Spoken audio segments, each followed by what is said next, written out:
Bora, bora, galera! Bora, bora! Bora com o nosso tema 8. Tá acabando, hein? Tá acabando. Tema 8, muito bacana, que é genética molecular e mendeliana. Beleza? Eu sou o professor Marcão e eu tô aqui para te ajudar a passar, só para isso, tá? E aí é o seguinte, galera, aqui eu quero fazer uma explicação para vocês, tá? Como é que eu ajustei essa aula aqui? Ela é o seguinte: eu vou trabalhar essa aula focadão no que a Unirv cobra, certo? E o que a Unirv cobra? Detalhes de genética molecular. Aí eu coloquei genética molecular junto com mendeliana, porque é o seguinte: a genética é uma disciplina que costuma gerar dificuldades. Muita gente não gosta de genética, muita gente tem dificuldade com genética. De onde vem essa dificuldade? De dois lugares, tá? Da pessoa não compreender bem os conceitos básicos de genética, certo? E da pessoa ter um raciocínio matemático meio ruim. Pois bem, os conceitos básicos de genética, a gente entende eles muito facilmente quando a gente estuda eles já sabendo genética molecular, tá? Então por isso que eu coloquei junto, genética molecular. Na sequência eu já emendo na mendeliana, que emendando uma coisa na outra você vai ter facilidade de entender os conceitos básicos, tudo bem? Outro detalhe, o raciocínio matemático, né, ele é um pré-requisito do ensino de genética, né? E quem não entende muito bem, principalmente proporção, tem dificuldade de entender isso mesmo.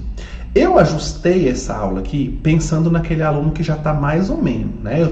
Eu ajustei aqui no sentido assim, de te dar um ajuste fino, de pegar o conhecimento que você já tem e focar ele dentro da Unirv, tá? Mas sabendo que tem gente que tem dificuldade com genética, eu vou fazer o seguinte: eu vou deixar um link aqui no seu ambiente aqui de aprendizagem, né, do nosso curso. Então, no mesmo lugar que você acessou a aula, você vai lá no comentário dessa aula e lá você vai encontrar um link do YouTube, certo?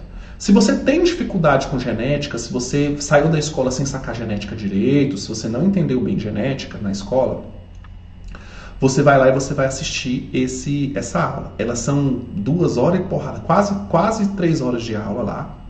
É uma aula que eu fiz focada no Enem, pensando no Enem, mas ela é uma aula ajustada para quem tem dificuldade, tá certo? Então, se você tem dificuldade com genética, se você já teve dificuldade com isso na escola, você vai lá nesse vídeo, assistir esse vídeo primeiro, depois que você vem nesse, tá bom? Porque nesse aqui eu vou trabalhar ajustando a genética que você sabe para a Unirv, tá? A gente vai fazer uma revisão do que cai na Unirv.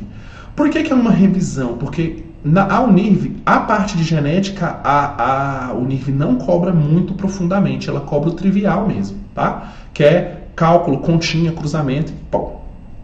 Então, é por isso que eu não vou fazer É por isso que eu já estou fazendo essa revisão nesse direcionamento. Mas se você precisa estudar mesmo e não revisar, você vai lá nesse vídeo do YouTube assistir ele primeiro. Lá você vai ver que ele está falando do Enem, mas ele está dando a genética na amplitude toda da genética, todos os casos, todas as variações e tudo. E aquela aula lá eu fiz para quem tem dificuldade. Então eu trabalhei ela dentro do ponto de vista da dificuldade de aprender genética, tá? É um videozinho mais antigo, você vai ver que meu cabelo estava diferente, que eu estava com um rosto até mais jovem, né? Mas tudo que você precisa saber, que você já precisava ter saído do seu ensino médio sabendo, vamos dizer assim, tá lá, tá? Você pode ir lá e assistir esse vídeo, ok? E aí depois você volta aqui. Agora não. Não, Michael, eu fiz genética, beleza, eu entendi de boa na escola, vamos embora, vamos revisar aí para o Unirv. Ok, é essa aula aqui mesmo. Tá certo, moçada? Bora então? Bora lá? Vai ser bacana, você vai entender. Olha só, genética molecular e mendeliana. Vamos trabalhar os dois juntos, né? Vamos trabalhar então. Primeira coisa que eu preciso entender, Maicon, é o dogma central da biologia molecular. Bom, que é o dogma central da biologia molecular? É o funcionamento das coisas, tá? Como que funciona, como que o código genético ele se transforma em característica, tudo bem? Então você sabe o seguinte, ó, a gente vai partir daqui, ó, do DNA, tudo bem? O que o DNA contém? O DNA, ele é o código genético, né? E ele é o código genético, então ele é um código químico, tudo bem? Então veja, no DNA você tem uma sequência de bases nitrogenadas, vamos fazer uma aqui, ó, A, T, C, G, T, A, T, T, T. Essa sequência de bases nitrogenadas aqui, essa ordem, é um código químico. Tudo bem? É um código. Ó, vou te dar um exemplo. Por exemplo, quando eu escrevo aqui casa, ó, essa sequência C-A-S-A é um código, certo?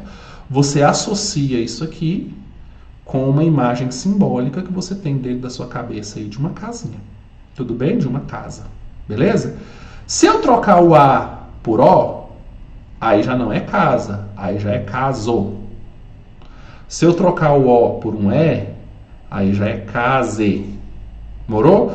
Então, se eu fizer uma alteração no código, eu altero a informação. O seu DNA é um código desse aqui, certo? Todas as suas características estão escritas na forma desse código. Se eu trocar uma base dessa, por exemplo, se no lugar desse A eu fazer um T, eu mudei o código. Então, se eu mudei o código, eu já mudei a característica da pessoa. Tudo bem? Então, o DNA, ó, ele é o meu código genético principal. Tudo bem? Agora, como que o DNA vira característica? Bom, o DNA, ele pode passar por algumas possibilidades, tá? São duas. Então, eu vou explicar isso aqui para você. Ó, o DNA, ele pode agir formando mais DNA. Então, a grande característica do DNA é que o DNA é uma molécula autoduplicável. Então, o DNA ele consegue se autoduplicar. Então, uma coisa que pode acontecer com o DNA é ele se autoduplicar. Esse autoduplicar a gente chama de replicação. O que é replicação? Fazer uma réplica de si mesmo, certo? Então, veja, se eu tenho uma célula aqui e aqui eu tenho um material genético, esse material genético se autoduplica e depois eu separo esse citoplasma em duas células, não é isso? Um processo de divisão celular.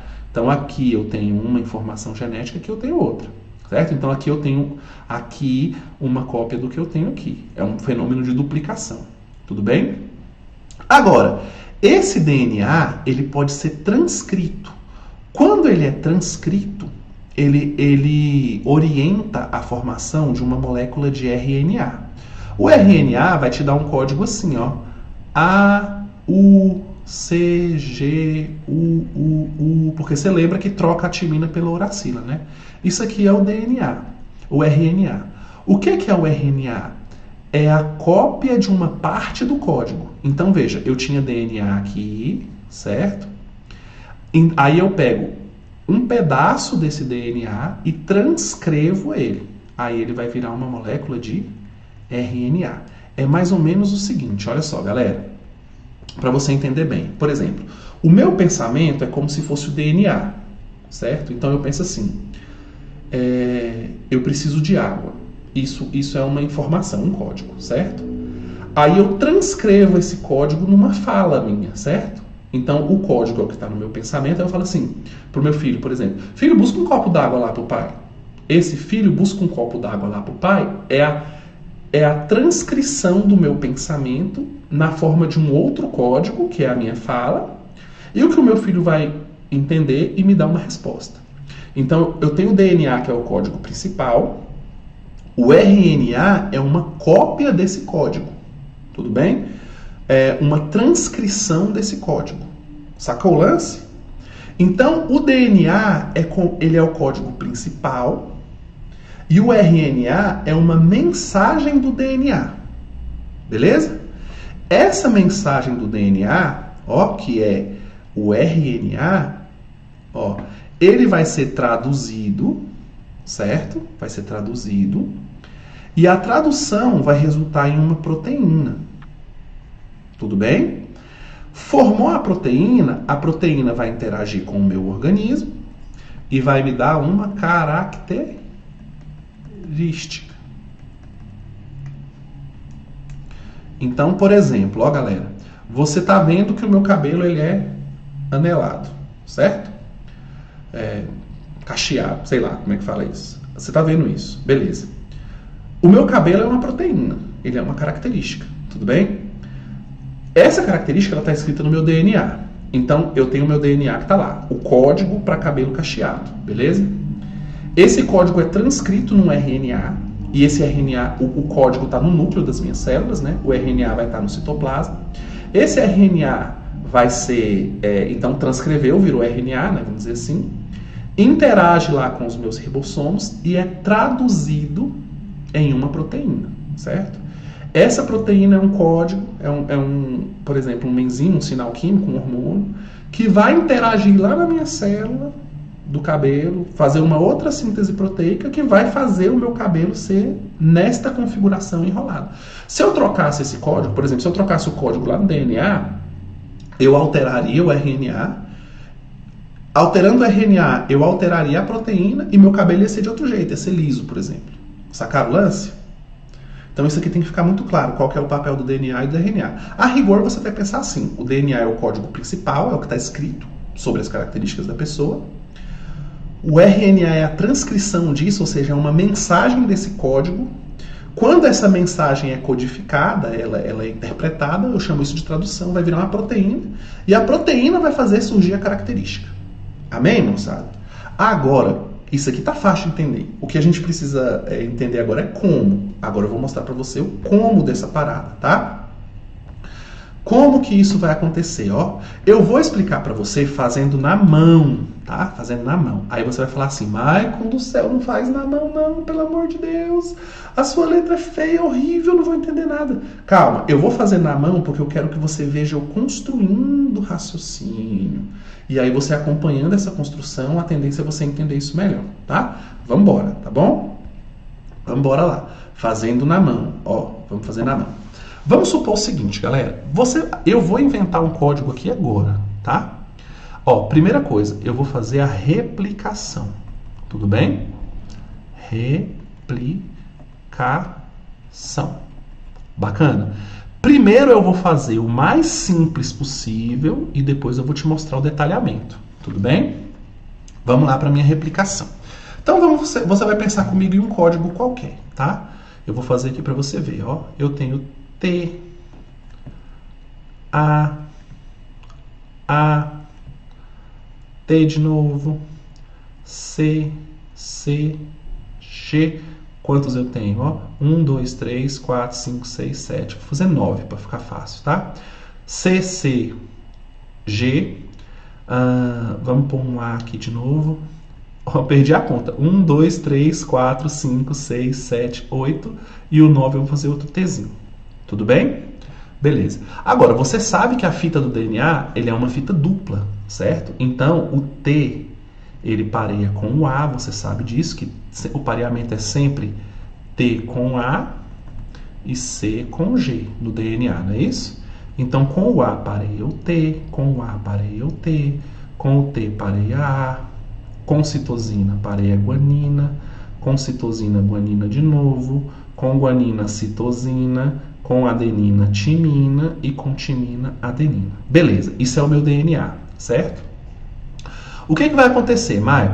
Vai surgir aqui uma enzima, que a gente chama ela de helicase, tá? E daqui a pouco eu vou falar das enzimas para vocês. E vai quebrar essa ligação de hidrogênio aqui, ó. Vai quebrar essa ligação entre as bases nitrogenadas, certo? Quebrei, eu vou separar. Então eu vou ter uma fita, ó. T-A... É a mesma coisa, só estou separando, tá? T-A-A-T C-C-G A e T, tudo bem? Ó. E a outra fita separada, eu vou fazer ela lonjona lá, tá? A, T, T, A, G, G, C, T e A. Tudo bem? Fiz elas separadas. Só isso, tá? É a mesma coisa que estava aqui, só que separado. Beleza. Agora o que vai acontecer, Maicon? É simples, ó. Boiando no citoplasma, eu tenho nucleotídeos livres, certo? Aí vai chegar uma enzima chamada DNA polimerase, ó o nome, ó. DNA polimerase. E vai adicionar, aí aqui é o seguinte, ó, a fita vermelha é uma fita molde. É a fita antiga que deriva da minha primeira molécula, certo? Aí a DNA polimerase vai vir aqui e vai sintetizar, usando esses nucleotídeos que estão livres, né, lá no núcleo, ele vai, no nucleoplasma, né, e vai sintetizar aqui uma fita complementar que eu vou fazer de azul. Com o T parei o quê? A, com A, o T, com A, o T, com o T, o A, com o C, o G, com o C, o G, com o G, o C, com A, o T, com T, o A. Isso nessa primeira cadeia, né? E na segunda cadeia também, ó. A com T, T com A, T com A com T, G com C, G com C, C com G, T com A com T. Então vejam vocês, meninas e meninos, eu tinha uma cadeia, certo? Agora eu tenho duas. Na minha cadeia, ou seja, eu parti de uma molécula de DNA e agora eu tenho duas. Perceberam aqui, moçada? Aí o que acontece? Olha só, em toda cadeia, então, eu tenho uma fita antiga e eu tenho uma fita nova. Tá vendo? Uma estava na molécula antiga e a outra está na molécula nova. Sacamos o lance? Isso é o mecanismo da replicação. Tudo bem? É assim que o DNA vira mais DNA. Beleza? Beleza, entendeu? Acho que vocês entenderam, né? Agora vamos fazer o seguinte, ó. Eu vou mostrar para vocês como é a transcrição. Tá certo? Você vai ver que é um mecanismo muito parecido. Olha como é a transcrição, ó. Eu tenho uma molécula de DNA, T, A, C, G, A, T, por exemplo, né? 3, 6. Vamos fazer só com 6 para ser mais rápido, né? Aí você tem aqui a fita complementar naturalmente, ó. TA, AT, CG, GC, AT, TA. Tudo bem? Beleza. O que vai acontecer? Vai vir a helicase, né? E vai separar essas duas fitas. Então, ó, T, A, C, G, A, T. Estou fazendo só as fitas separadas, tá? A, T, G, C, T, A. As duas fitas separadas. Só que agora, ó, eu estou fazendo, moçada, transcrição. O resultado da transcrição não é mais DNA. Agora o resultado vai ser RNA. Tudo bem? Vou fazer o RNA, ó, de amarelinho. Vamos ver se fica bom a tinta amarela. Ó, e aí o que acontece? Eu vou parear DNA, certo? RNA. No RNA, o T pareia com o A. O A pareia com T? Não, o A pareia com o U. O C pareia com o G, o G pareia com o C, o A pareia com o T e o T pareia com o A. Tudo bem? Lá na fita complementar também, ó. A com U, T com A, G com C, C com G, o T pareia com o A e o A pareia com U. Então vejam, ó, aqui. Ué, sumiu minha tinta? Sumiu minha tinta. Esse trem amarelo aqui não é muito bom, não. Vamos fazer de verde. Verde mérito. Então veja, ó. Aqui eu tenho uma molécula de RNA, tá? E aqui eu tenho uma molécula de RNA. Tudo bem? O que vai acontecer com essas moléculas de RNA, Maicon? Essas moléculas de RNA, elas vão migrar para o citoplasma da célula, vão embora, fazer outra função. E essas duas moléculas de DNA aqui, elas podem se unir de novo, tá? Que não é comum. Ou elas podem o seguinte, ser transformadas em nucleotídeos livres e aí sintetizar outras moléculas de DNA depois. De uma forma ou de outra, esse DNA vai ser reintegrado. Tudo bem? Agora vamos pensar o seguinte, Maicon. Formei o RNA, certo? O que vai acontecer com esse RNA? Ó, eu vou pegar um desses aqui, vou migrar ele daqui. Vou apagar, ó, eu vou apagar um dos RNAs só para mim ganhar espaço aqui, tá? Para me escrever aqui para vocês, ó. Então, veja vocês, eu peguei aqui o RNA e aí ele migrou para o citoplasma, certo? Beleza. Lá no citoplasma, olha o que vai acontecer. É o seguinte, ele vai para o citoplasma, certo? Vou levar lá para cima. Ó. Aí aqui, o que vai acontecer? Eu tenho o código, não tenho? Ó. Tô só copiando o RNA de novo, tá? U, G, C, T e A. Isso aqui é uma molécula de RNA mensageiro. Tá bem? O RNA mensageiro, ele funciona de 3 em 3 bases dessas, tá? Então, veja, se eu tivesse mais moléculas, então vou fazer o seguinte, ó. Então, aqui eu tenho uma trinca, ó, vou separar as duas trincas aqui. Então, aqui eu tenho uma trinca e aqui eu tenho outra trinca, tá? Uma trinca dessa aqui eu chamo de códon. Tudo bem? E existe uma outra molécula que chama RNA transportador, tá? Como é que o RNA transportador funciona? O RNA transportador é assim, ó. Ele tem uma trinca de bases, então vamos supor uma trinca assim, ó. U, A, C. E essa trinca de bases do RNA transportador, ela fica ligada com um aminoácido, certo? Eu vou chamar esse aminoácido de aminoácido A, por exemplo. Certo? Aí eu tenho um outro aqui, ó, por exemplo, o G, A, U, e isso aqui está ligado com o aminoácido X, tudo bem? Então repare o seguinte, meninos, ó, que o A pareia com o U pareia com o A e o G pareia com o C. Ou seja, esse códon pareia com esse anticódon. Lá no RNA transportador eu chamo de anticódon. Esse códon, ó, pareia com esse anticódon. Tudo bem? Então, ó, se o RNA mensageiro tem essa sequência, se isso aqui é a primeira trinca de base do RNA mensageiro, com essa aqui, deixa eu mudar a cor de novo, ó. Com essa aqui, ó, eu vou posicionar aqui o aminoácido A no primeiro lugar, vamos dizer assim, o aminoácido A, e no segundo lugar o aminoácido B. Se esse RNA fosse maior, ó, ia ter uma outra trinca aqui, que ia combinar com uma trinca no anticódon. Aliás, aqui é o X, né?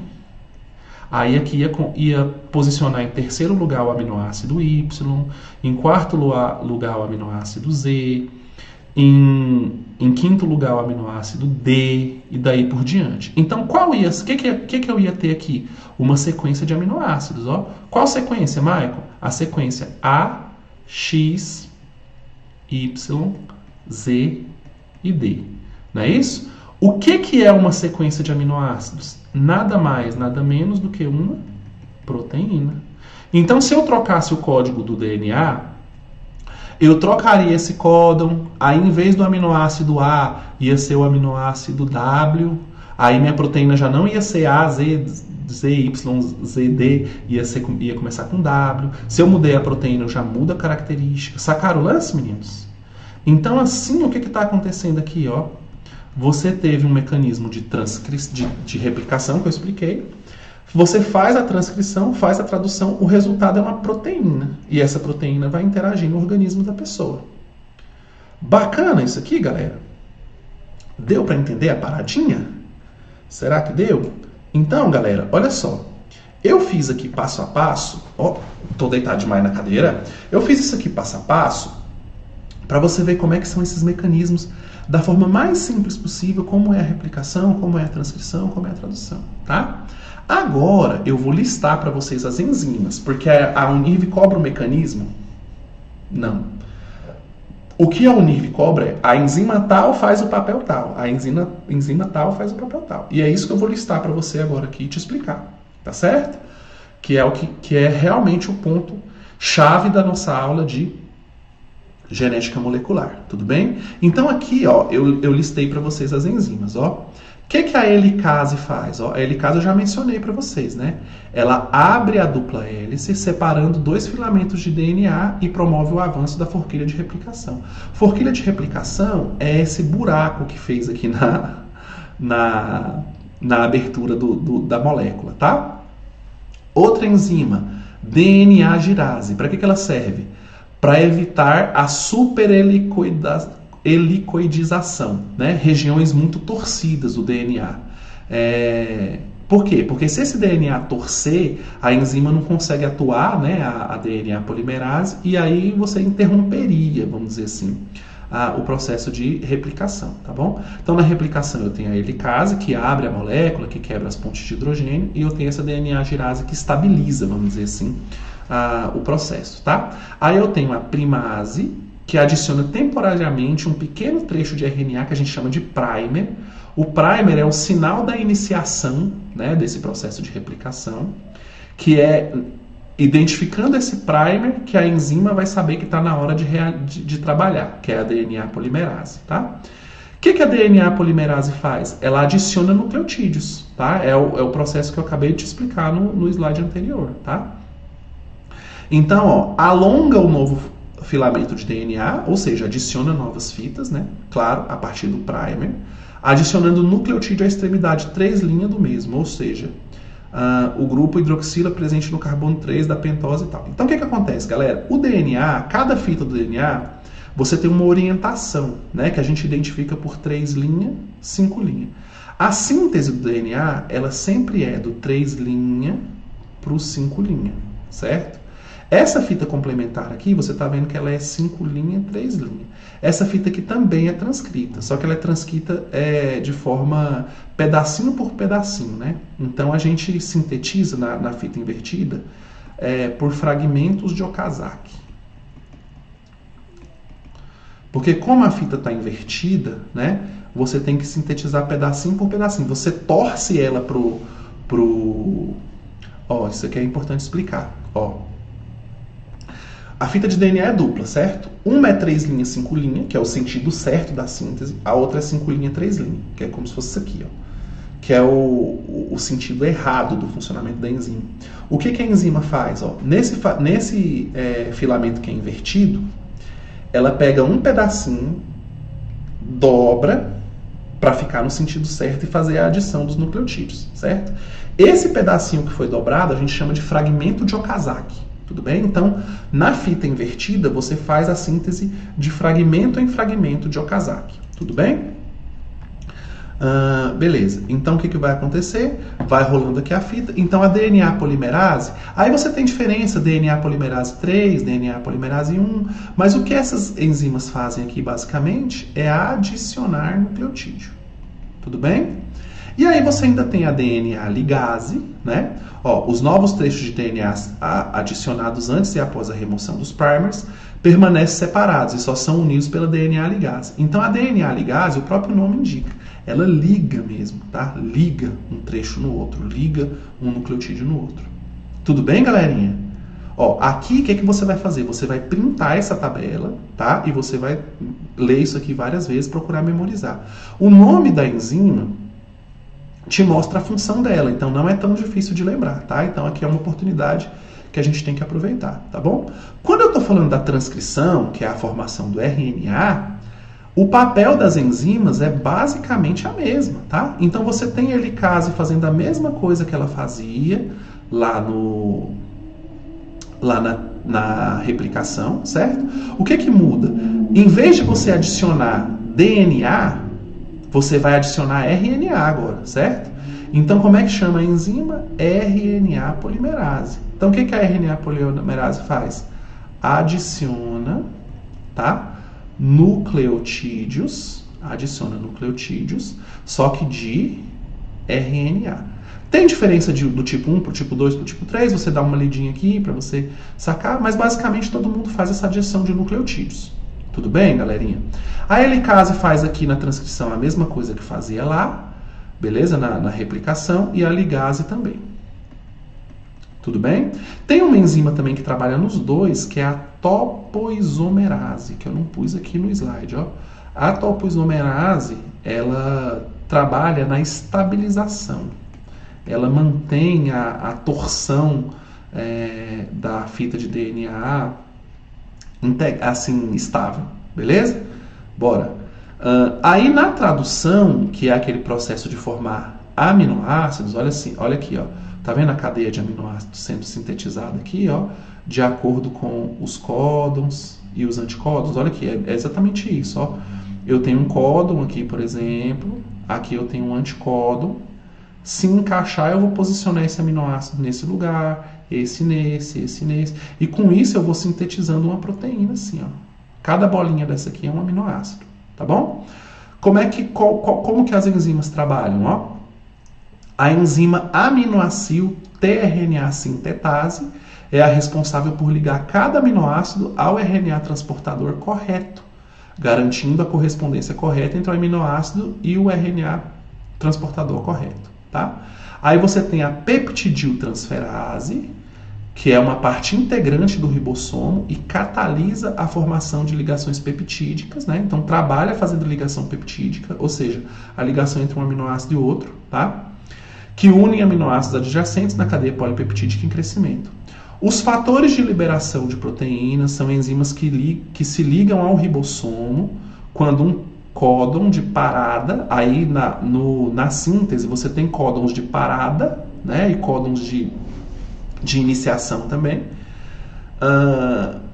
enfim, liberando a proteína recém-sintetizada e a desmontagem do complexo ribossômico, né, que é o complexo lá que se une para sintetizar as proteínas.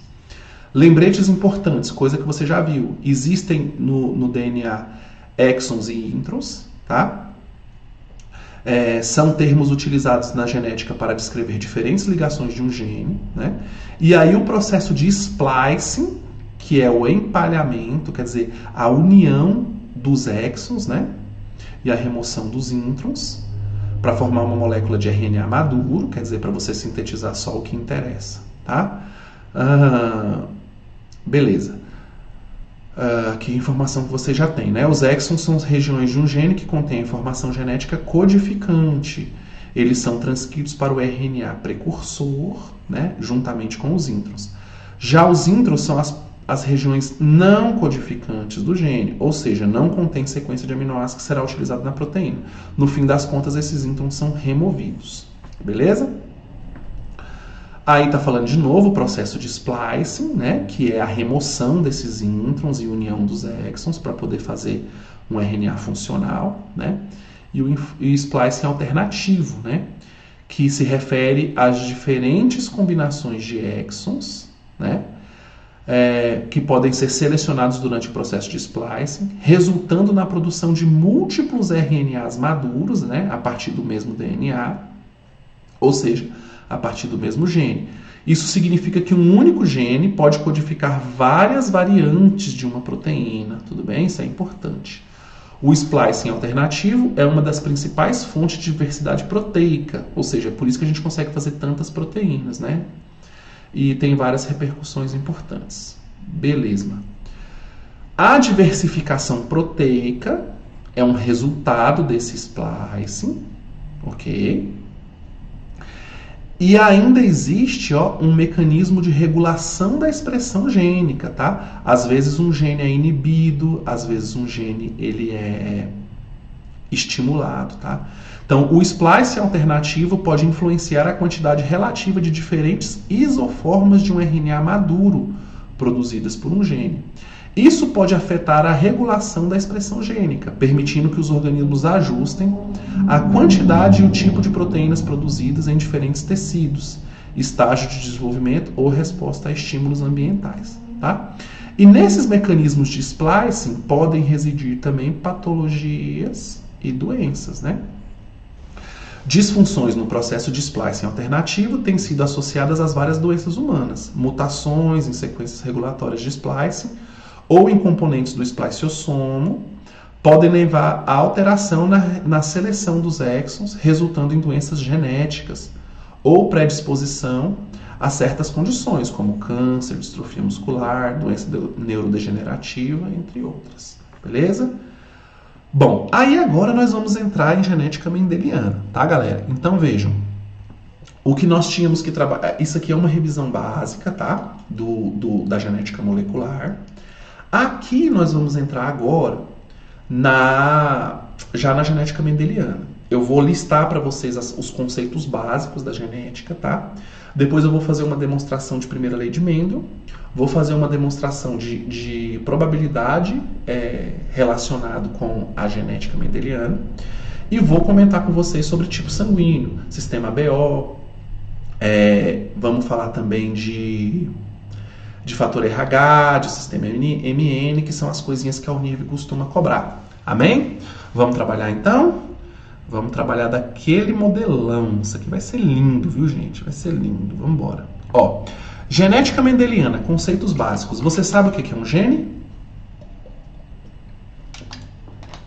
Gene é uma sequência específica de DNA que contém instruções para a produção de uma proteína ou função específica no organismo. Os genes são responsáveis pelas características hereditárias de uma geração próxima. Basicamente, você vai entender o gene o seguinte, ó. O que é o gene? O gene é um pedaço do DNA, uma porção, tá? Porção é até melhor. Uma porção do DNA, tá certo? E essa porção do DNA, ela resulta em uma característica.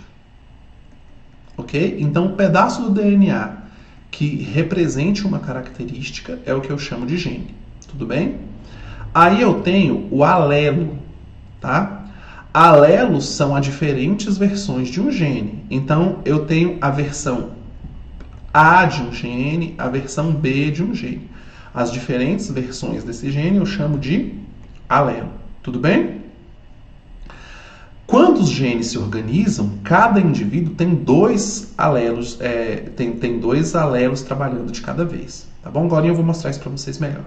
O que é o genótipo? O genótipo é a constituição genética de um indivíduo. Tá? É aquela combinação específica, aquela combinação particular de genes. Ok? E eu tenho o fenótipo. O fenótipo é a expressão física, observável, a característica do organismo. Eu costumo dizer o seguinte, ó. Se eu pegar o genótipo... Pessoal, desculpa interromper, mas eu tenho um recado rapidão para dar para você aqui. Se você quiser comprar um curso 100% focado no vestibular de medicina da Unirv, basta clicar aqui na descrição do vídeo que nós no Mérito preparamos esse curso para você. Quer só uma apostila? Tem a apostila também. Tá com dúvida? Entra em contato nesse WhatsApp que está aparecendo aqui na sua tela que nós vamos ter o maior prazer em resolver suas dúvidas, beleza? Desculpa de novo interromper sua aula, volta para sua aula e arrasa, moleque. Tá? Que é a constituição genética. Associar esse genótipo com o meio ambiente, o resultado do genótipo mais as condições ambientais vai me dar o fenótipo, que é essa característica física, tá? Para explicar para vocês melhor, por exemplo, a minha constituição genética, meu conjunto de informações genéticas resultam em miopia, que é a dificuldade de enxergar de longe, beleza? Agora, a miopia pode ter 1 grau, pode ter meio grau, pode ter 4 graus, como é o caso da minha, ou pode ter 18 graus, que é uma miopia bem pior do que a minha. Bom, míope é míope, certo? Qual é a diferença entre ter uma miopia leve ou uma miopia muito grave? Basicamente, como esse genótipo interage com o meio ambiente, tudo bem?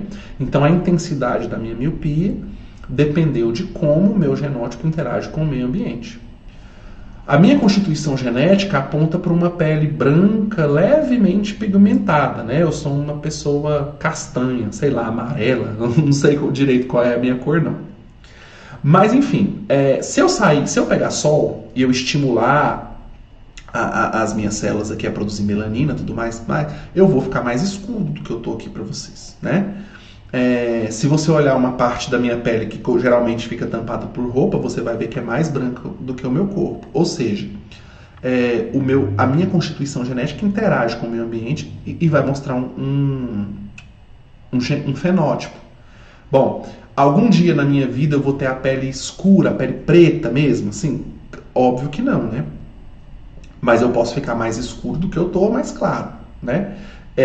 Ou seja, o que aparece no genótipo é a interação do que está no genótipo mais o que acontece no meio ambiente. Tudo bem, galera? Sacando isso, vamos andar para frente, né? Então, tá bom. Estudamos o que é fenótipo, o que é genótipo. O que é a dominância? Eu não falei para vocês que existem 2 alelos, né? Quando eu tenho 2 alelos diferentes, a expressão de um pode se sobrepor à expressão do outro. Quando um alelo se sobrepõe na expressão do outro, eu chamo esse alelo de dominante, tá? Então, a dominância refere-se em relação aos diferentes alelos de um gene. Alelos dominantes são expressos no fenótipo, mesmo quando presentes apenas uma cópia. Então veja, se eu tenho um alelo dominante azão e o outro alelo do par é azinho, a expressão do azão ela se expressa e pronto, independente do azinho expressar outra coisa. Tá certo? Bom, cruzamento. Aí, claro, o alelo que não é dominante, naturalmente ele é recessivo. Tá? O recessivo só se expressa em homozigose. Então, se eu tenho azão, esse aqui se expressa igual. Então, essa característica vai aparecer. Se eu tenho azinho, esse aqui se expressa e esse aqui, perto do outro, não se expressa. Então, vai sair essa característica. Tudo bem? Igual.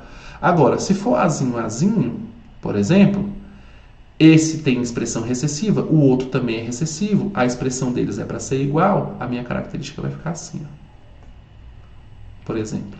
Sacou o lance, moçada? Vamos lá. Então, o cruzamento é quando você cruza, quando na reprodução sexual você recombina esses alelos, eu vou mostrar para vocês agora em um mecanismo. E hereditariedade é o processo pelo qual os traços e as características são transmitidas para a próxima geração. Né? Isso aqui é um conceito bem intuitivo. O que é mutação? É quando você tem alguma alteração no código, ou seja, no DNA, no gene, quando tem uma alteração, né? No gene. E a herança ligada ao sexo, ela se refere ao seguinte fato. Os genes, eles estão dentro dos cromossomos, certo? E alguns cromossomos, no nosso caso da espécie humana, um par de cromossomos, eles são cromossomos sexuais. Tá certo? Então, o que acontece? Eles determinam o sexo biológico do indivíduo. Então, se você tiver 2 cromossomos X na espécie humana, né, esse indivíduo vai ser fêmea. E se você tiver X e Y, esse indivíduo vai ser macho. Então, esses cromossomos que determinam o sexo, a gente chama eles de cromossomos sexuais. A herança do que se expressa com esses cromossomos sexuais, a gente chama de herança ligada ao sexo. Bacana, moçada? Beleza. Vamos fazer uma demonstração da primeira lei de Mendel aqui, então, tá? Vamos supor o seguinte, vamos fazer o caso da miopia mesmo, tá? Um golinho d'água para molhar a palavra.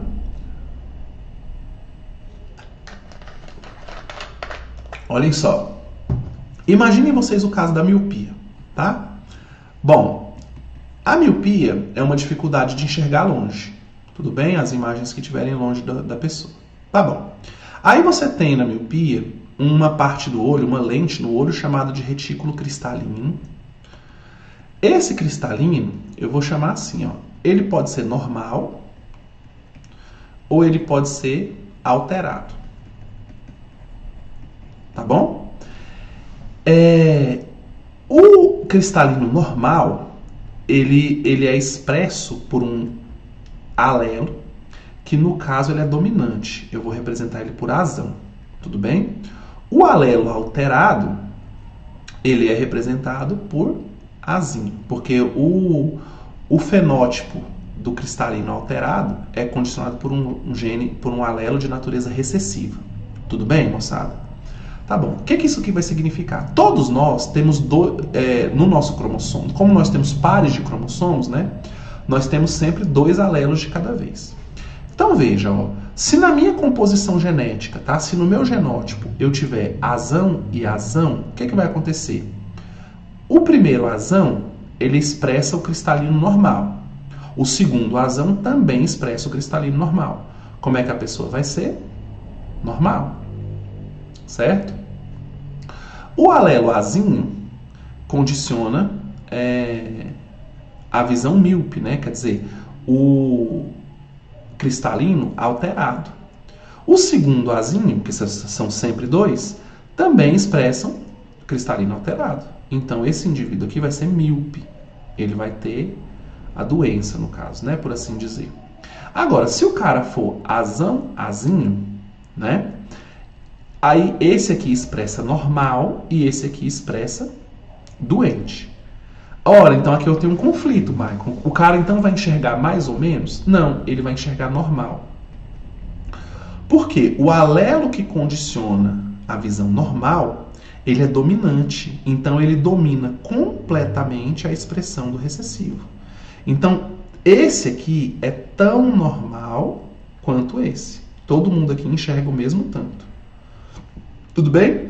Só para a gente falar, quando os alelos são iguais, a gente chama isso aqui de homozigoto. E quando então aqui é o homozigoto dominante, né? Porque os dois alelos são dominantes. Esse aqui é o homozigoto recessivo, tá? E esse aqui é o heterozigoto, o azão-azão. Tudo bem? Então vamos ver o que diz a primeira lei de Mendel. Ó, imagina que eu tenho um cara, vamos colocar aqui, ó, um homem, tá? E esse homem, ele é azão-azinho, ele é heterozigoto, tudo bem? Aí ele teve um relacionamento com uma mulher que também é heterozigota. Ela é azão-azinho, tudo bem? Que quer dizer a primeira lei de Mendel? A primeira lei de Mendel é a lei da segregação independente dos fatores. O que significa isso? Que esses alelos se separam aleatoriamente na formação dos gametas. Então, quando esse cara vai produzir espermatozoide, o espermatozoide tem só metade da constituição genética da pessoa, certo? Então, o que vai acontecer? Ó? Ele vai produzir um espermatozoide que contém o alelo azão, certo? E o outro espermatozoide que contém o alelo azinho. Que espermatozoide feio da moléstia, né? Então, esse espermatozoide aqui não vai fecundar nada, tá? Aí, veja bem, ó, a mulher também produz óvulos, certo? Eu vou separar esses óvulos, esses alelos na constituição dos óvulos. Então, ela pode produzir um óvulo com o azão e pode produzir outro óvulo com o azinho. E aí, o que vai dar no cruzamento desses dois? É simples, a distribuição é aleatória. Então, aqui você vai ter uma combinação genética. Se o espermatozoide azão fecundar o óvulo azão, esse indivíduo vai ser azão-azão.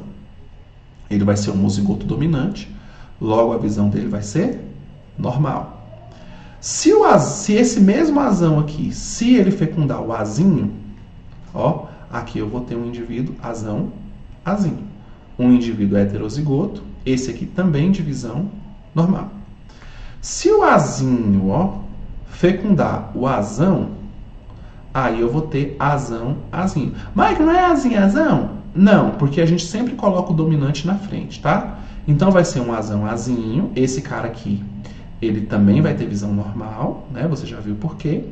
E se o azinho, ó, fecundar o azinho, ele vai ser azinho-azinho, certo? Esse indivíduo aqui vai ser míope. Então, qual é a chance desse casal, ter um filho míope? Ó, eu tive entre 4 possibilidades, ó, uma deu do filho ser míope. Então, qual é a chance de ter um filho míope? 1 entre 4, também conhecido como 25%. Tudo bem, moçada? Isso aqui é uma demonstração da repercussão, né, da primeira lei de Mendel. Tudo que a gente for fazer em genética, a gente vai depender desse mecanismo de cruzamento aqui, tá certo? Então vamos ver mais um negocinho aqui, ó. Ó, vamos pegar uma repercussão disso, tá? Aqui já trabalhando com vocês o sistema BO, ok? O que é isso aqui, galera? É o tipo sanguíneo das pessoas, tá bem? As células sanguíneas, elas têm algumas células que a gente chama de aglutinogênio e de aglutinina. O aglutinogênio, ele é uma proteína que tem na célula sanguínea, tá? Existem 3 tipos de proteína. Aliás, existem 2 tipos de proteína ou a ausência de proteína. Então, veja, existe a proteína A. Se o indivíduo tiver só a proteína A na hemácia, ó, a gente diz que ele é sangue do tipo A. Tudo bem? Existe a proteína do tipo B na hemácia. Se o cara tiver só proteína tipo B, eu digo que ele é do grupo B. Se o cara tiver a proteína A e a proteína B na mesma célula, eu digo que ele é do grupo AB. E se ele não tiver esse tipo de proteína nas hemácias, eu falo que ele é do grupo O. Tudo bem?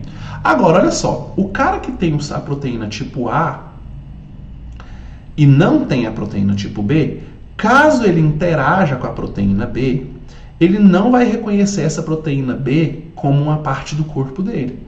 Logo, ele vai produzir um anticorpo para combater, porque ele vai entender como um antígeno. Então, quem tem proteína A produz anticorpo anti-B. Quem tem proteína B não reconhece a A como parte do corpo dele. Então, produz anticorpo para combater. No caso, anti-A. Tudo bem? Quem tem as duas não estranha nada, certo? Então, se ele vê proteína A, ele reconhece como própria. Se ele vê proteína B, ele reconhece como própria. Logo, não produz nenhum anticorpo, certo? Esse anticorpo a gente chama de forma geral de aglutininas. Tudo bem? Quem não tem nenhum, reconhece tudo como antígeno. Então produz tanto anticorpo antiproteína A, caso ele encontre, como proteína anti-B. Tudo bem? Isso aqui é como se forma aquela constituição que a gente fala assim, ó. O meu corpo é A, meu corpo é B, meu corpo é C. Qual que é seu tipo sanguíneo? A, B, O. Tá bom? E é com base nessa distribuição de proteínas aí no sangue, ok? Agora vamos fazer uma demonstração aqui, ó. Rápido, aqui para você se ligar, ó. Vamos fazer uma demonstração aqui rapidamente, ó. Vamos demonstrar o sistema BO então. Olha só. O cara que tem a proteína A, eu digo que ele é sangue tipo A. Tudo bem? A distribuição genética aqui dentro do sistema BO é assim, ó. Existe um alelo que eu chamo de isão A. Esse alelo isão A, ele condiciona a produção da proteína A. Tem um alelo que eu chamo de isão B. Ele condiciona a deposição, né, a produção de proteína B. E existe um alelo izinho. Esse izinho condiciona a ausência de proteína. Tudo bem? Para o cara, então, ser sangue tipo A, ele tem que ter essa composição aqui, ó. Ou ele é isão A, ou ele é isão A, izinho. Tudo bem? Maicon, por que isão A, izinho vai dar sangue tipo A? Pelo seguinte, ó. O isão A e o isão B, eles são codominantes. Se eles estiverem na mesma pessoa, os dois se expressam. Agora, os dois são dominantes em relação ao izinho. Então, nesse caso aqui, ó, o isão A, ele é dominante em relação ao izinho. Logo aqui, o indivíduo vai ter sangue tipo A, se ele for isão A, izinho. Se o cara for sangue tipo B, ele vai ter isso aqui, ó, isão B, ou isão B, izinho. Tudo bem? Aqui o izinho é por quê, Mike? É a mesma coisa lá do A, tá? Para ele ser sangue tipo AB, ele tem que ter isso aqui, ó. O genótipo dele tem que ser assim, ó. Isão B, isão A, certo? Ou isão A, isão B, tanto faz, né? A ordem, né? Então, ele tem que ter o isão B e o isão A no mesmo genótipo, só tem uma possibilidade, né? E para ele ser sangue tipo O, ó, ele tem que ser izinho. Então, por exemplo, ó, Maicon, olha só. Vamos fazer uma simulação aqui, ó. Eu tenho um homem, tá? E esse homem é sangue tipo A positivo. Vamos supor que ele é sangue tipo A, tá? Vamos esquecer o positivo e negativo por enquanto, tá? E aí ele cruzou com uma mulher que tem sangue tipo B. Tudo bem? O pai desse cara é sangue tipo O e a mãe dessa mulher é sangue tipo O. Então veja, quem tem sangue tipo O é izinho. E esse aqui também é izinho, que também é tipo O. Tudo bem?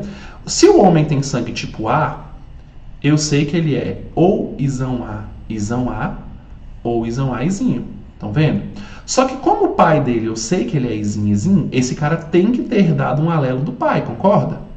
Então esse homem eu sei, porque ele tem pai sangue tipo O, eu sei que ele é isão A, izinho. Essa mulher podia ser sangue tipo...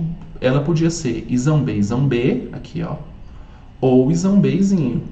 Mas como a mãe dela é tipo O, eu sei que a mãe é izinho, porque só tem um jeito de ser sangue tipo O, que é sendo izinho. E eu sei que ele tem que herdar um alelo da mãe, né? Então ele é isão A, isão B, izinho, desculpa. Pronto. O que vai dar nesse cruzamento? É só você fazer igual eu fiz lá no outro quadro, ó. A mesma coisa. Isão A com isão B vai dar o quê? Isão A, isão B. Não é isso? Esse indivíduo aqui tem sangue tipo A, B. Se eu pegar o Izão A, ó, e cruzar com o Izinho, vai dar Izão A, Izinho. Então aqui a chance é de ser sangue tipo A. Tá acompanhando aí? Ó, se o Izão B... Nossa, meu cruzamento vai ficar feio. Vou fazer por cima aqui para ficar menos feio. Se o Izão B cruzar com o Izinho, ó, se o Izinho cruzar com o Izão B, vai dar Izão B, Izinho. Esse sangue aqui é tipo B. E se o Izinho cruzar com o Izinho, eu vou ter Izinho, Izinho. Aqui é sangue tipo O. Então, quais são as chances desse casal? Ó, aqui tem 1/4 de chance de ter um filho AB, 1/4 de chance de ser sangue tipo A, 1/4 de chance, ó, de ser sangue tipo B e 1/4 de chance de ser sangue tipo O. Sacou o lance? É só fazer o cruzamento que você sabe as possibilidades. Ó. Vou fazer outro cruzamento aqui para você ver, ó, para você se ligar na parada. Vou pegar minha borrachita aqui, ó, fazer outro, ó. Vamos fazer um mais tranquilo aqui. E até que apaga essa telona aqui, Deus me livre, né, Maicão? Ó, vamos lá, ó. Vou fazer de novo. Imaginem o seguinte, ó. Imagina.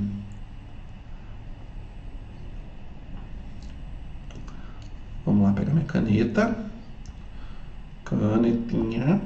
Pronto. Agora, imagina o cara aqui, ó. O cara tem sangue tipo A, certo? E a mãe tem sangue tipo O. Beleza? Então você sabe que essa pessoa é Izão A, Izinho. Amém? Aí teve um filho, ó, com uma mulher que é sangue tipo O. Então a mulher é Izinho, Izinho. Quais são as possibilidades aqui? Ora, se o Izão A cruzar com o Izinho, vai dar Izão A, Izinho, certo? Sangue tipo A.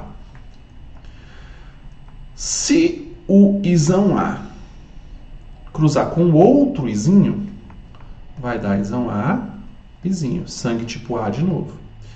Se o Izinho cruzar com o Izinho, vai dar Izinho, Izinho, sangue tipo O. E se o Izinho cruzar com o Izinho de novo, Izinho, Izinho, sangue tipo O de novo. Então qual é a chance aqui? Ó? A chance é de 2/4 de dar um filho sangue tipo A, também conhecido como 50%, tudo bem? E 2/4 de dar um filho sangue O, também 50% de novo. Beleza, moçada? Facílimo esse barato aqui, ó. O fator RH é o seguinte, ó. O que é o fator RH? É outra proteína presente no sangue. Tudo bem? O fator RH é o seguinte, olha só. Existe um alelo que eu chamo de errão. Esse alelo condiciona a presença do fator RH. E existe um alelo errinho que condiciona a ausência de fator RH. Ou seja, se o cara for errão, ele é RH positivo, quer dizer, o que significa que ele tem fator RH. Se ele for errinho, ele também é positivo, né? Porque esse aqui é dominante, lembra disso.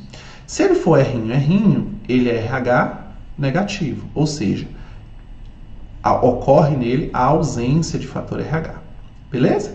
Aí, veja bem, ó, eu tenho um cara que é RH positivo, vamos supor que ele seja errinho, tá? Por exemplo, é um homem positivo para o fator RH, mas a mãe dele é negativa, então ele vai ser errinho. Cruzou com uma pessoa que é RH negativo, então é uma pessoa errinho. O que vai dar? Mesma coisa, galera. Errão com errinho, errinho. Esse filho aqui tem RH positivo. Errão com outro errinho de novo. Esse aqui é de novo positivo. Errinho com errinho, RH negativo. Errinho com errinho de novo, errinho de novo. Ou seja, RH negativo. Sacamos o lance, galeritia? Então, qual é a chance de ser RH negativo? 50%, ou 2/4. Qual é a chance nesse cruzamento aqui? Eita, mas esse 4 saiu ruim, hein? Ó, vou fazer assim, ó, 2/4. Qual é a chance desse indivíduo de nascer um indivíduo positivo? De novo, 2/4. conhecido também como 50%.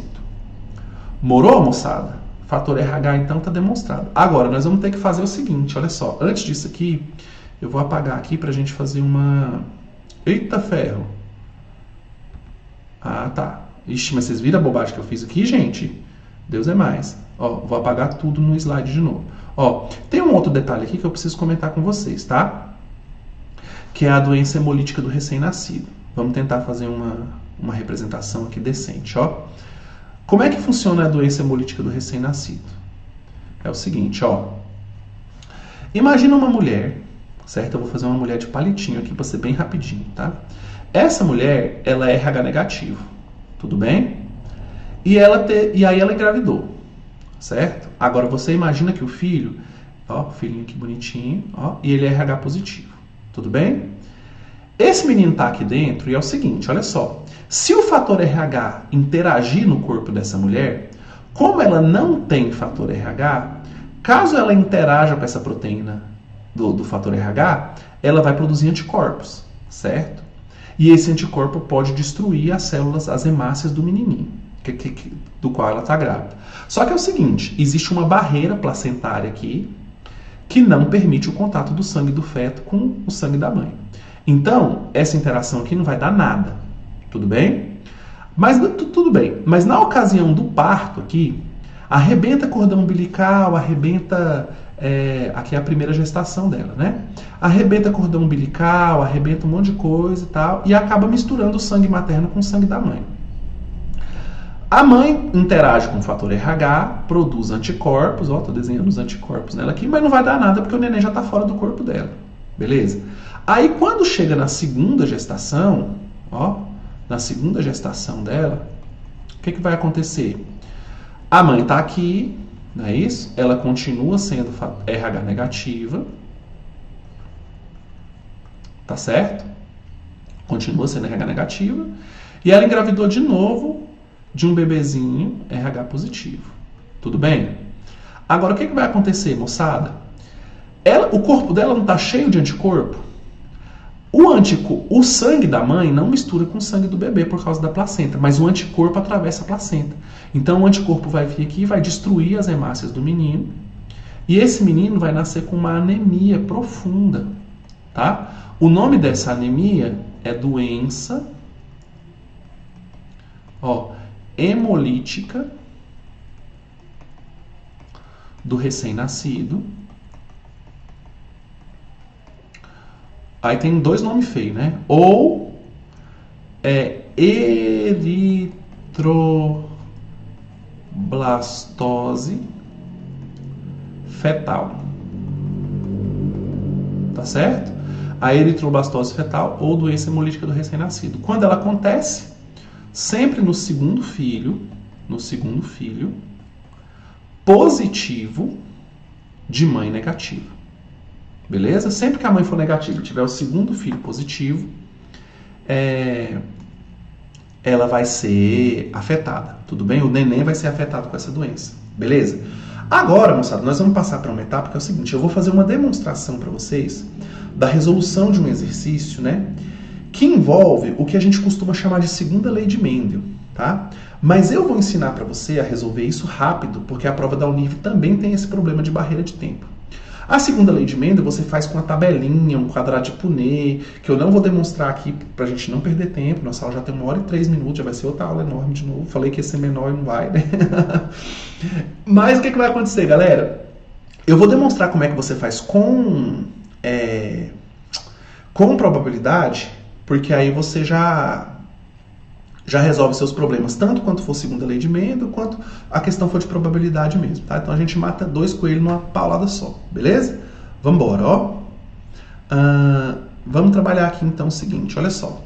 Imaginem esse exercício aqui, tá? Vamos trabalhar com 2 genes, ok?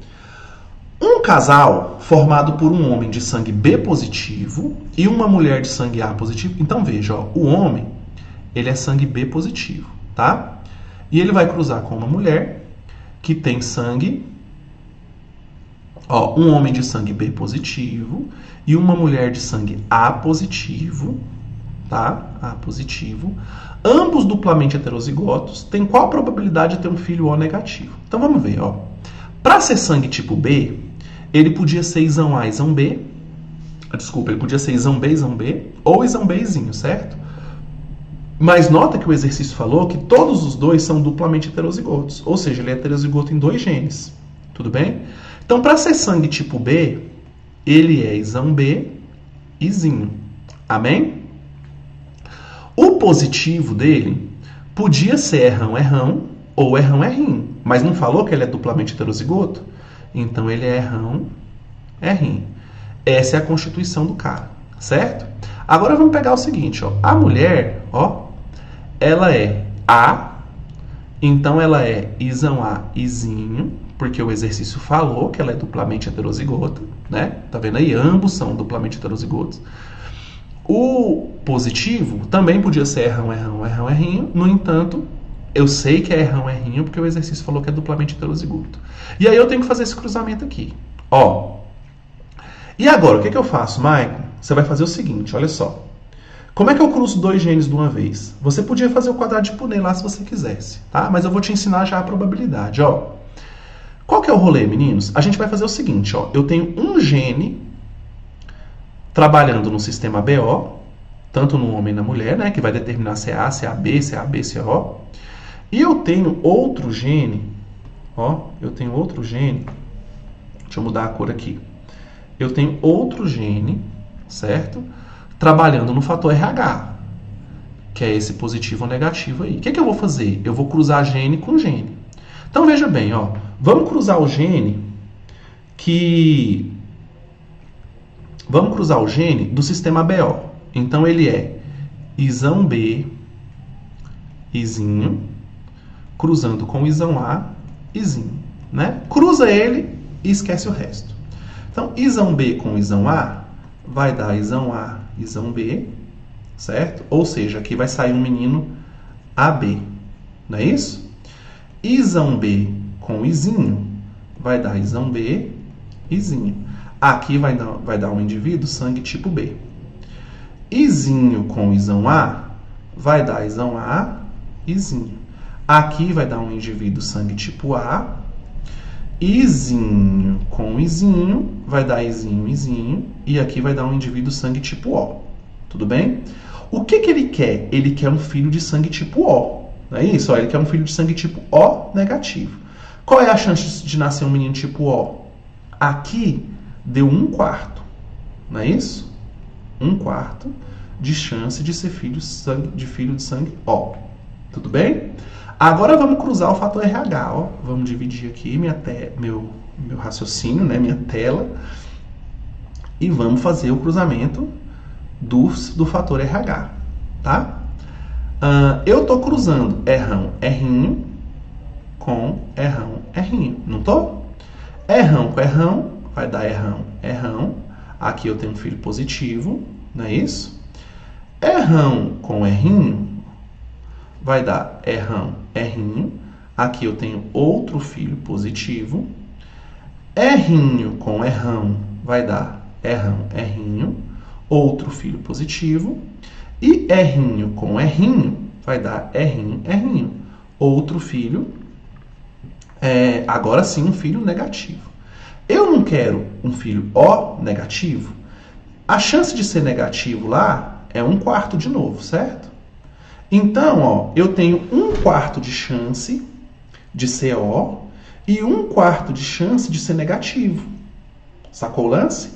Só que eu não quero um filho nem O e nem negativo. Eu quero um filho O negativo. Ou seja, ele tem que ser O e negativo ao mesmo tempo, certo? Quando você quer a chance de ser uma coisa e outra, você vai pegar a chance de ser uma coisa, por exemplo, a chance de ser O, e multiplicar pela chance de ser negativo. Então vamos fazer isso lá em cima no slide. Ó, vou fazer de amarelinho. Amarelinho não, que tá ruim de ver o amarelinho. Vou fazer de... escolher uma cor bem bonitinha. Vou fazer de roxão. Olha só. Qual é a chance de ser... Eu não quero ele O e negativo. Qual é a chance de ser O? É 1/4. Qual é a chance de ser negativo? 1/4 de novo. Quando é um e o outro, você multiplica, tá? Se eu multiplicar aqui, ó, numerador com numerador, para multiplicar a fração é assim, né? Numerador com numerador, denominador com denominador. 1 vezes 1 vai dar 1. 4 vezes 4 vai dar 16. Então, qual é a chance desse casal ter um filho O negativo? 1 entre 16. Tudo bem, galerinha? Quando a possibilidade ser de e, uma coisa e a outra, você multiplica. Se fosse um ou no lugar desse e, eu quero o ou negativo. Aí você somaria essas frações. Tá bom? Mas aqui no caso é multiplicação, beleza? Então, ó, detalhe importante, galera. Se você estiver trabalhando com 2 genes, você vai fazer isso. Aqui você tem um gene que controla o sistema BO, outro gene que controla o fator RH. Você está trabalhando com os 2 ao mesmo tempo, você calcula em separado o que você quer de um, calcula em separado o que você quer do outro e multiplica o resultado dos 2. Aí você vai encontrar a combinação. Tudo bem, galera? Aqui é uma demonstração rápida aqui de genética aplicada a genética, de probabilidade aplicada à genética. Na UNIR, isso aqui é o jeito mais rápido de fazer isso. Tem outro jeito que é mais demorado. Na UNIRV, você vai trabalhar com o jeito rápido, tá? Porque a prova da UNIRV ela é apertada no tempo também, não é só no conteúdo não. Tá? A prova é muito rápida. Tem que fazer redação, né? Então, a redação toma um tempo, então beleza. Beleza? Galera, vamos para umas lombras aqui agora, olha só.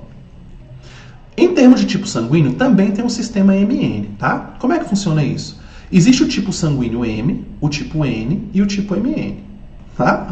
É bem parecido. Ó. O tipo M tem um antígeno M, o tipo N tem um antígeno N e o MN tem os 2. Tudo bem? Aí você tem o genótipo assim, ó, tem o alelo LM, que condiciona a presença da proteína M, certo? Então, para o cara ser do tipo M, ele tem que ser LM, LM. Para ele ser N, ele tem que ser LN, LN. E para ele ser MM, ele tem que ser LM, LN. Para quem sabe o sistema BO, isso aqui é bem fácil, é bem mais fácil até do que o sistema BO, certo? Isso aqui é muito pouco usual. Eu vejo a UNIRV só mencionar isso aqui, nunca vi cobrar um cruzamento nem nada. Se cobrar o cruzamento é só fazer, por exemplo, ó, eu quero um cara que é tipo M, então ele é LM, LN, LM, cruzando com um cara que é tipo N, então é LN, LN. O que vai dar? Olha, só cruzar, ó. Aqui deu MN, ó, MN, todo mundo aqui vai ser MN, né? MN de novo, MN de novo, beleza?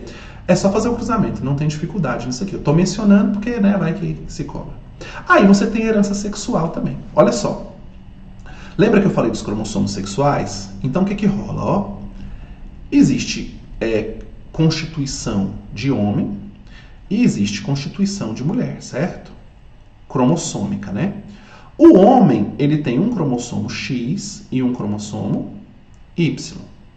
A mulher, ela tem 2 cromossomos X, tudo bem? Isso é herança sexual. Existem algumas situações em que você tem genes que estão só no cromossomo X e não estão no cromossomo Y, tá certo? Aí o que acontece? Ó? A mulher, ela tem 2 versões de um gene e o homem só tem um no cromossomo X. Isso pode provocar patologias sexuais, tá? Então vamos supor o seguinte, olha só. Quais são as patologias que envolvem a herança sexual, tá? Essa aqui que eu estou mostrando para vocês na tabelinha amarela é o caso da hemofilia. Deixa eu escrever aqui, ó. Hemofilia. Como é que funciona a hemofilia, meninos? É o seguinte, ó. Existe um alelo Hzão que condiciona o normal e o alelo Hzinho que condiciona a hemofilia. Para uma mulher ser a mulher, se ela for assim, ó, XHzão, XHzão, ela tem fenótipo normal, porque o Hzão, ele é o alelo dominante. Se ela for XHzão, XHzinho, ela continua normal, porque o Hzão é dominante. Para a mulher ser hemofílica, ela teria que ser XHzinho, XHzinho. Sacou o lance? Olha como é que muda no caso do homem. Ó. O homem, se ele for XHzão, no Y não tem uma cópia desse alelo. Então ele só vai ter um mesmo, tá? Se ele tiver o cromossomo X, Hzão, ele vai ser um homem normal. Se ele for XHzinho Y, ele vai ser um homem hemofílico. Quer dizer, para a mulher ser hemofílica, ela tem que herdar o Hzinho 2 vezes. O homem só tem que herdar uma. Tudo bem? Quando eu falo do daltonismo, aí a hemofilia é o quê? É uma dificuldade na coagulação sanguínea, tá? No caso do daltonismo, que é impossível, aqui é o daltonismo, nessa tabela azul aqui, eu esqueci de escrever, né? Daltonismo. No caso do daltonismo, moçada, é o mesmo mecanismo, tá? Daltonismo é a dificuldade de enxergar as cores verde e vermelho. Então, se a mulher for XDzão, ela é normal. Se ela for XDzão, XDzinho, ela é normal também, porém portadora. Para a mulher ser daltônica, ela tem que ser XDzinho, XDzinho. Tudo bem? No caso do homem, XDzão, ele é normal. XDzinho, Y, ele é um homem daltônico. Beleza? Quando eu falo de distrofia muscular de Duchenne, que é uma doença onde a pessoa tem uma degeneração muscular, né? Então ele tem uma fraqueza muscular muito intensa, ele vai perdendo a capacidade de andar, de locomover, até perder a capacidade de respirar e morrer. Isso aqui é uma doença bem ruim, a pessoa morre bem jovem, sofrendo bastante, é genética, não tem o que fazer, tá? Isso aqui é uma doença muito triste. Mas como é que funciona a distrofia muscular de Duchenne? Olha, você tem o alelo errão, que condiciona a normalidade, o errinho que condiciona a doença. Então, se o homem for X errão, ele é normal. Se ele for X errinho, Y, ele é distrófico. Tá vendo? Para a mulher é X errão, dela ser normal. X errinho, ela é normal, mas é portadora.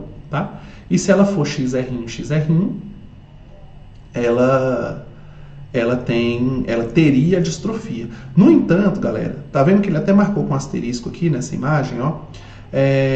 Como o homem com distrofia muscular não chega na fase adulta, é muito difícil um homem transmitir distrofia muscular para a mulher, né? Porque veja, se o homem tiver esse errinho aqui para transmitir, ele é doente. Mas ele porque veja bem, para uma mulher ser X errinho, ela teria que receber um X errinho do pai e outro X errinho da mãe, certo? Mas como é que ela vai receber do pai se o pai não chega na idade adulta para reproduzir? Tranquilo? Então é praticamente impossível aparecerem mulheres com distrofia muscular do Duchenne. Beleza, moçada? Visto isso, galerinha, nós chegamos naquele momento de resolver exercício, tá? Sem antes eu fazer de novo aquele mesmo lembrete. Aqui eu fiz uma revisão, né, com a proposta de ser rápida, tá? Do que de mais importante que se cobra de genética na Unirv. Isso aqui eu pensei numa pessoa que estava revisando, não numa pessoa que está aprendendo pela primeira vez. Se você está com um problema, está com dificuldade ainda, porra, Mike, não entendi nada, meu Deus do céu, não dei conta e tal. Vai naquele link que eu falei lá no começo da aula. Vai aqui na descrição na descrição não, estou acostumado com o YouTube, né? Vai no comentário, aqui onde você acessou a aula, tem um comentário embaixo do vídeo, tá? Você vai lá e lá nesse comentário vai ter o link de um aulão de genética para quem tem dificuldade. Aí você vai estudar lá, tá bom? É um vídeo enorme. Vocês sabem que eu gosto de vídeo grande, né? É um vídeo de quase 3 horas de duração, porém lá tá muito bem detalhadinho, faladinho assim nos mínimos detalhes, com o máximo de paciência. Aí tem eu no quadro, tem eu no compartilhamento de tela, tem eu de cabeça para baixo, dando cambalhota, de tudo quanto é jeito, para tentar ensinar a pessoa que tem dificuldade com genética, tá? Então, o melhor lugar para você é lá, caso você tenha dificuldade, caso você não tenha entendido essa aula, eu já botei esse bote salva-vidas aqui, tá bom? Porque o meu pavor da minha vida, o pior pesadelo que eu tenho na minha vida é você não dar conta dessa prova, é cair genética lá e você não dá conta, tá? Então, por isso que eu já deixei esse recurso aqui desse vídeo também, tá bom? Ele não tá aqui dentro do nosso curso, ele é um material extra, né? Ele é, claro, ele é gratuito, ele tá no YouTube, você pode ir lá e acessar à vontade, tá?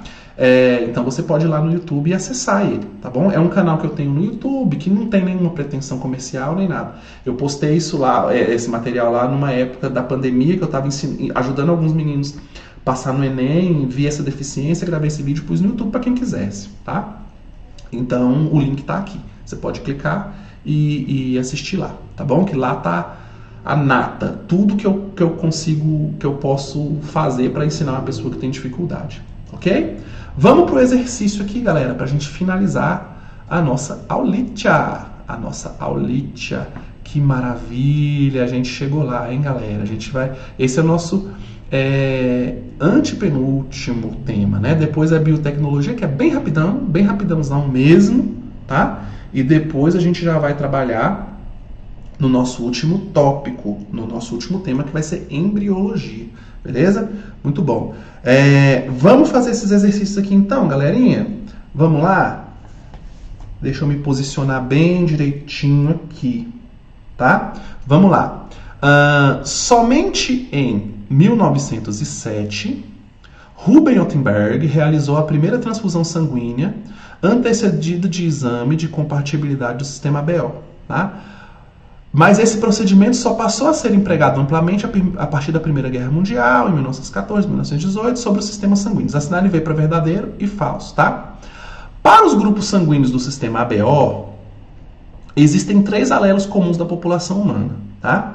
Isão A, Isão B e Izinho, tá? Considerando que um casal em que o pai é do grupo sanguíneo A e a mãe é do grupo sanguíneo B, todos os filhos serão do grupo sanguíneo AB? Isso aqui é verdade? Olha aqui a generalização que é sempre perigosa, ó. Todos os filhos vão ser? Não necessariamente, tá, galera? Por quê? Olha só. Se o pai for Isão A, o pai que é A? Cadê? Considerando um casal em que o pai é do tipo sanguíneo A e a mãe é do tipo sanguíneo B, então a mãe é Isão B. Imagina, ó, se o pai for Isão A Izinho e a mãe for Isão B Izinho, vai ser todo mundo AB aqui? De jeito nenhum, ó. Isão A com Isão B vai dar sangue AB. Ok, aqui ia bater com o que ele me falou, né?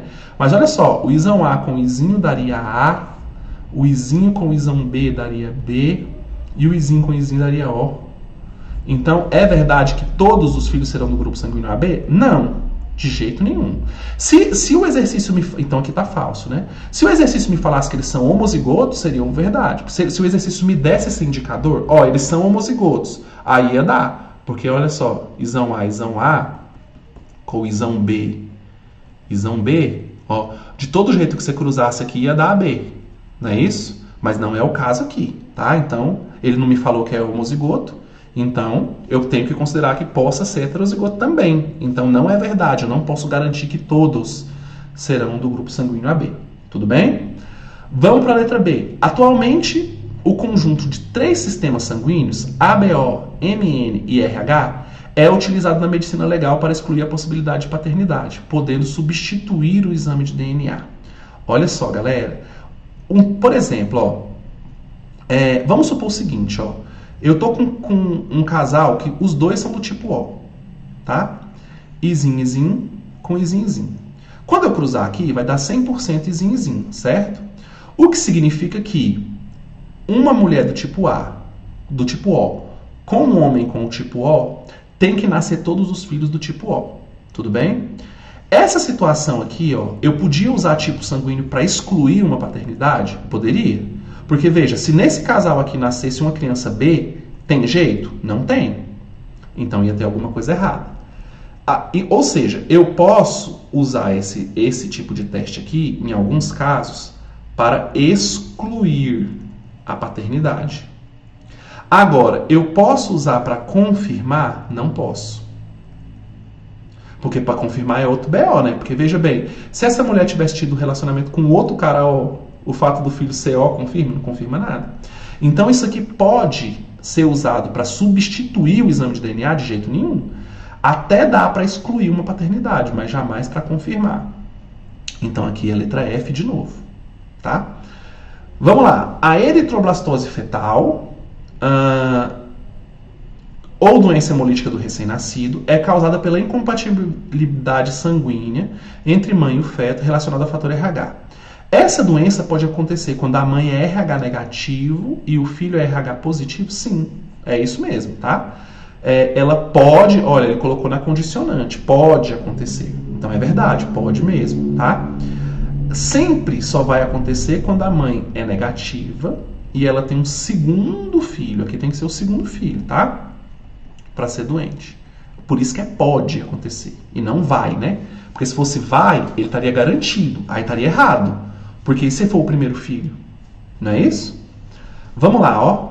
Aglutininas, né, que são aqueles anticorpos que você produz contra o outro tipo sanguíneo, são polissacarídeos. Errou aqui, ó. F. Aglutininas não são polissacarídeos. Aglutininas são proteínas. Já errou aqui, não precisa nem ler o resto. Bacana, moçadinha? Resolvemos a questão, então. Estamos feras em genética, estamos com tudo resolvido, tudo rebentando, tudo bombando, né? Agora só faltam mais 2 teminhas para você estudar, para você fechar a sua preparação em biologia para a prova da Unirv. O próximo teminha que vocês vão estudar é biotecnologia. Ele vai ser rapidíssimo, rapidíssimo, tá? E o último teminha também vai ser rápido, que é embriologia. A gente vai fazer só uma revisão lá das fases do desenvolvimento embrionário e felicidade. Aí é bater pro gol, passar na Unirv, ser feliz, tá? Passou, me marcar no Instagram, fazer festa, professor. Eu queria muito saber, viu, gente? A gente grava esse vídeo, uma coisa mais impessoal assim, eu não tô vendo o rostinho de vocês, infelizmente, tá? Eu gostaria muito de ter vocês aqui na minha frente, né? E a gente acaba não ficando sabendo. Então, quando você passar, por favor, dá notícia. Entra aí nas redes sociais do Mérito Acompanhamento Escolar, tá? Eu vou estar pondo um quadro aqui. Mas depois eu ponho em outra aula. Agora já fechei o negócio aqui de escrever. Mas aí o que vocês fazem? Entra nas redes sociais do Mérito Acompanhamento Escolar. Gente, passei. Manda uma foto pra gente fazer uma festinha. Pode entrar lá no @professor Marcão. Marcão, passei nessa parada. Pô, que massa. Para lá, a gente fica muito feliz quando acontece. Quando acontece, assim, eu tô colocando na condicionante, mas com você eu sei que vai acontecer. Então, quando acontecer, por favor, dê notícia. Tá certo? Tchau, tchau, moçada. Muito obrigado por mais esse vídeo aqui que nós lutamos e vencemos ele juntos. E falou!